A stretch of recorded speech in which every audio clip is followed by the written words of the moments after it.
darah, dan bunga yang bisa bicara. Di sebuah desa kecil yang damai, tinggallah seorang gadis kecil bernama Dara. Dara tinggal bersama ibunya di sebuah rumah kayu mungil di pinggir kebun. Ia senang sekali bermain di taman belakang rumahnya yang penuh dengan bunga-bunga warna-warni. Namun ada satu bunga yang paling ia sukai. Bunga kecil berwarna ungu lembut dengan kelopak yang tampak berkilau saat terkena sinar matahari pagi. Dara menamainya Lila. Setiap pagi, Dara akan menyapa bunga itu. "Selamat pagi, Lila," katanya sambil tersenyum dan menyiramnya dengan hati-hati. Lalu, Dara akan duduk di sampingnya dan bercerita. Seolah-olah Lila bisa mendengar. Ia bercerita tentang sekolah, tentang teman-temannya, bahkan tentang mimpi-mimpinya. Suatu malam, ketika bulan purnama bersinar terang dan angin berbisik lembut di sela-sela dedaunan, sesuatu yang ajaib terjadi.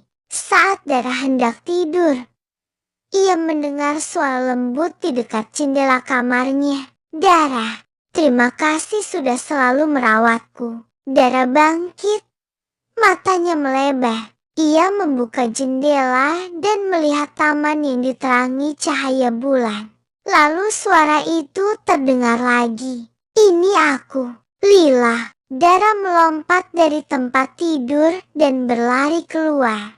Dan di sana, berdiri tegak dengan kelopaknya bersinar, Lila berbicara padanya. Lila menceritakan bahwa ia bukan bunga biasa. Ia berasal dari lembah bisikan, tempat bunga-bunga bisa berbicara dan berbagi cerita. Namun suatu hari, angin jahat membawa benihnya jauh dari lembah itu, dan ia terdampar di taman Dara. "Karena kau merawatku dengan cinta, aku bisa tumbuh dan kekuatanku perlahan kembali," ujar Lila. Dara takjub. Ia tak menyangka semua curhat dan tawanya selama ini didengar dan dihargai oleh bunga kecil itu. "Tapi aku masih lemah. Lembahku dalam bahaya. Bunga-bunga di sana sedang sekarat karena tanahnya mengering," lanjut Lila lirih. Dara menggenggam kelopak Lila dengan lembut. "Ayo kita bantu mereka."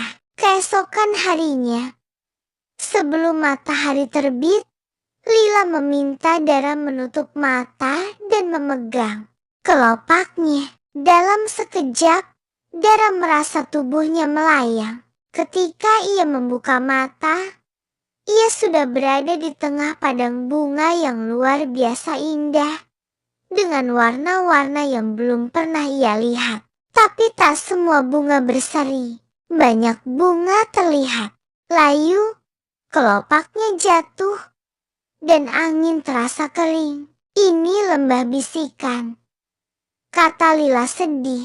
"Dulu bunga-bunga di sini bernyanyi setiap pagi, tapi sekarang mereka kehilangan harapan." Dara pun berjalan menyusuri lembah, menemui bunga-bunga yang berbicara lirih dalam bahasa bunga. Mereka memberitahu bahwa air kehidupan yang mengalir dari mata air pelangi telah berhenti mengalir.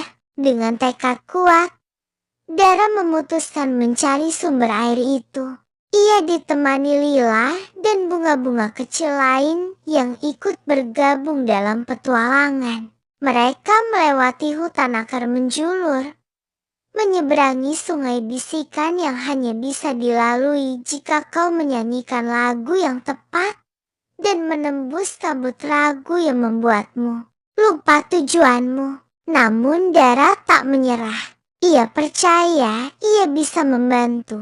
Akhirnya mereka tiba di kaki gunung tempat mata air pelangi berada. Di sana tinggal makhluk tua besar yang terbuat dari akar dan tanah, bernama penjaga akar. Penjaga itu menatap Dara dengan mata lumutnya. Siapa kau? Anak manusia yang datang ke tempat ini. Dara maju dan menjelaskan semuanya. Kami hanya ingin bunga-bunga di lembah bisikan hidup kembali. Penjaga akar mengangguk perlahan. Air pelangi berhenti karena tak ada lagi anak manusia yang percaya pada suara bunga. Mereka lupa mendengar. Tapi kau mendengar Lila. Penjaga akar kemudian membuka jalur air dengan kekuatannya. Dan air kehidupan kembali mengalir menuju lembah. Saat Dara dan Lila kembali ke lembah bisikan, keajaiban mulai terjadi. Bunga-bunga berdiri tegak. Warnanya kembali cerah. Dan suara bisikan lembut mengalun seperti nyanyian angin. Kau telah menyelamatkan kami, kata Lila. Dan karena itu, kau akan selalu bisa datang ke lembah ini kapanpun kau ingin mendengar suara bunga. Dara tersenyum bahagia. Saat matahari mulai naik, Lila membawa Dara kembali ke rumah. Dara terbangun di tempat tidurnya dengan satu kelopak ungu kecil di tangannya. Setiap pagi sejak itu, Dara tetap menyapa Lila.